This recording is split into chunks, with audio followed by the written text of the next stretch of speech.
You really thought you heard purring? Over here? Really? We're on a ship in the middle of an ocean, and you thought you could hear purring? The sea does strange things to a person. It whispers in your ears, it plays tricks on your mind. A ship like this, the constant sway, the endless horizon, it can make a person hear and see all sorts of things. Perhaps you're a little homesick, wishing for the comfort of a cat on your lap and the warmth of a fire. Fine. To put your mind at ease, I'll go investigate. And you, dear sailor, should get back to work. Unless, of course, you'd rather swap jobs with me. Take the captain's hat, the hard decisions, keep this whole ship afloat. No? Thought so. Back to work with you. And if I find out this little ghost story of yours was a way to slack off, well, I can be nice, but not if you're trying to wiggle out of work. Okay? Alright then. If I were a phantom purr, where would I be hiding? These are just supplies. Salted meats, dried fruits, fresh water barrels. Nothing unusual here.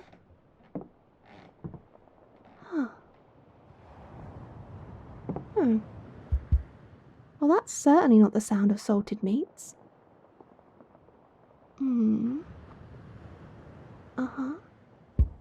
Hello? So they were telling the truth. So that's where the little mystery has been hiding.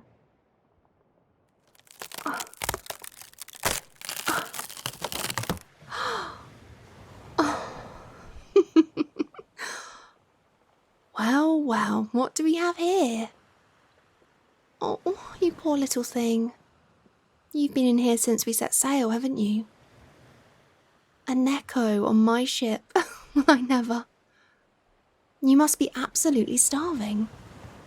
Although it looks like the salted meats have been keeping you going. Hey, easy, darling. Easy. It's okay. Oh, that must be really bright all of a sudden, eh? I'm not going to hurt you. Let your eyes adjust. And focus, darling. Oh, how on earth did you get in there? In my crates, on my ship. Oh, darling. I know you weren't expecting to find yourself on a pirate ship. Honestly, I wasn't exactly expecting to find a Neko Stowaway tucked among my rations. Why are you here, darling?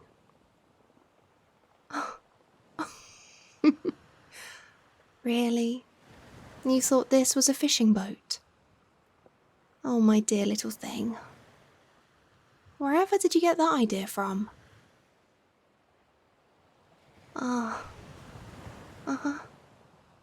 see, little one. You heard stories of the land of fish, and you thought you could hitch a ride to your grand fortune. And let me guess, darling. You imagined a kingdom of endless rivers, fish as far as the eye could see, and great golden fishy palaces, perhaps. Oh, what a dreamer you are. Well, I hate to disappoint you, little one, but I fear the land of fish is merely a tale. No more real than mermaids and sea dragons, I'm afraid. But I do admire your spirit. It seems that you and I have something in common. And unlike the tales they tell of pirates, my crew and I, we aren't the sort you should fear. I promise. You're safe here, darling. No harm will come to you aboard my ship. I promise.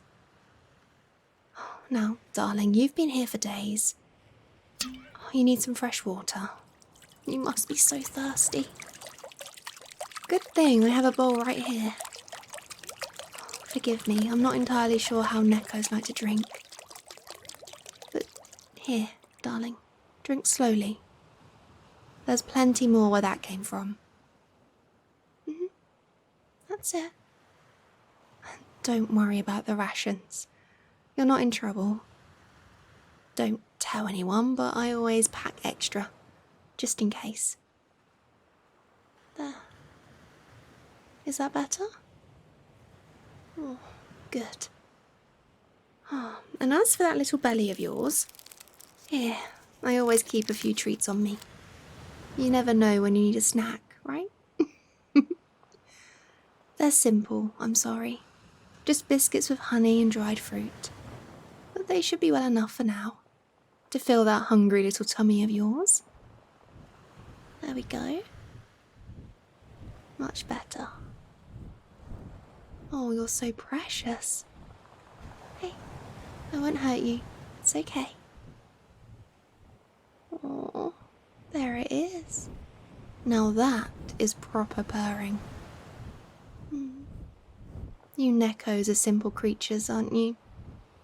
A full tummy and a good scratch is all you need. You're such a little darling. Does that feel nice? I bet.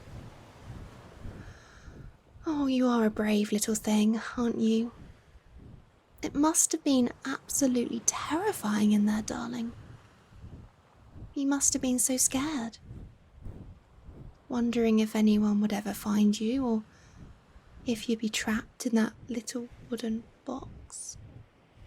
Oh, I don't want to think about it. And I'm sure neither do you. I'm just glad you're not in there anymore. You're here now. Out in the open air, under the sky, with the sea stretching as far as the eye can see.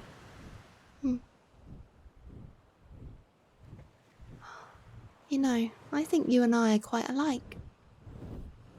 Two souls drawn to adventure, the call of the unknown. Not in a kingdom of fish kind of way, but here on this ship. You see, I also set sail to find my fortune.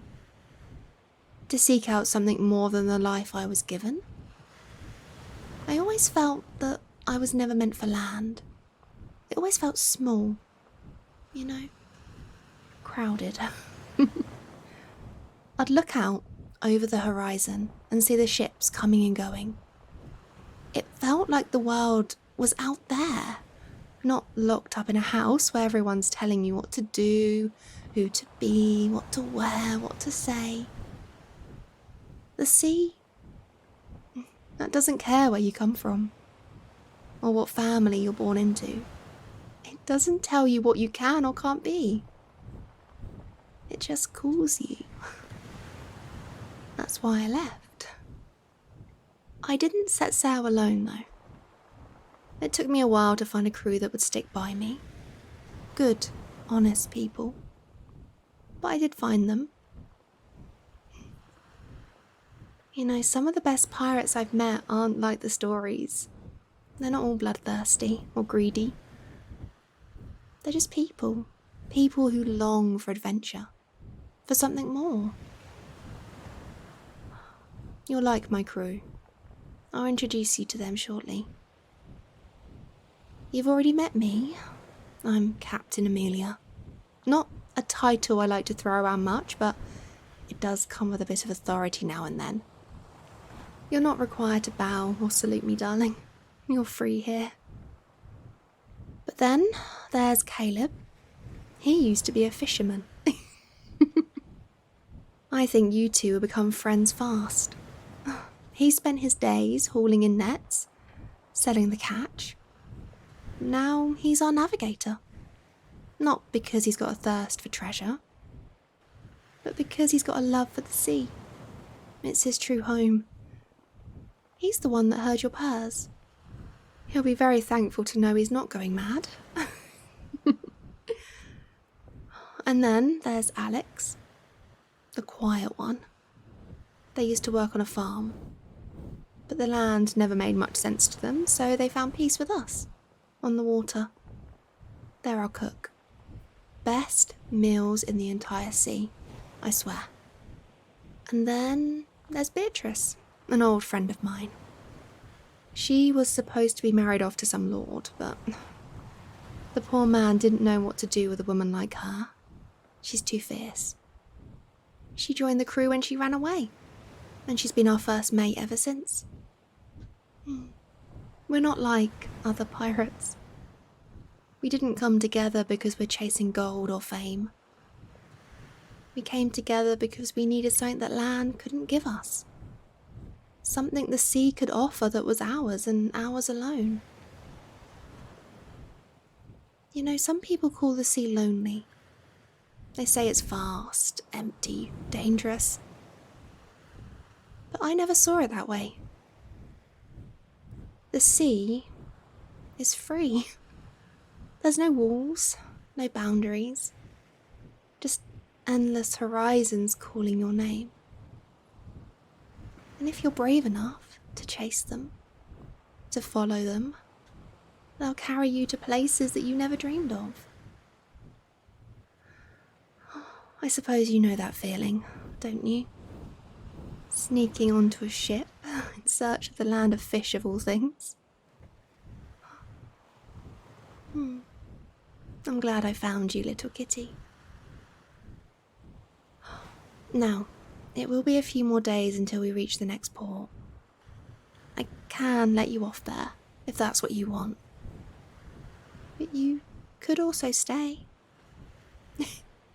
Don't look so startled, sweetheart. I meant what I said. We're not like other pirates. There's always room in my crew for someone in need of a fresh start. Or in your case, a new adventure. That is, if you think you'll be happy here. It's not easy. We all have to pull together. But I can promise good food, laughter, and lots of ear scratches like this. No need to decide now, darling. You can take your time. You don't have to decide just yet. But for now, while you're here, eat, drink, rest. No one is throwing you off this ship. Not unless you want to leave. Besides, from the way you're purring, something tells me you might just like it here. Welcome aboard, my little stowaway. My little adventurer. Stay here for a moment, darling. Let yourself rest from your ordeal. Enjoy your scritches, your scratches. And just listen to the sound of the waves. That peace. I haven't found anything quite like it.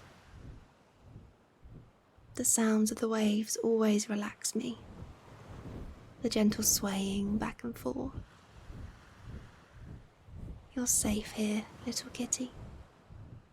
So very, very safe.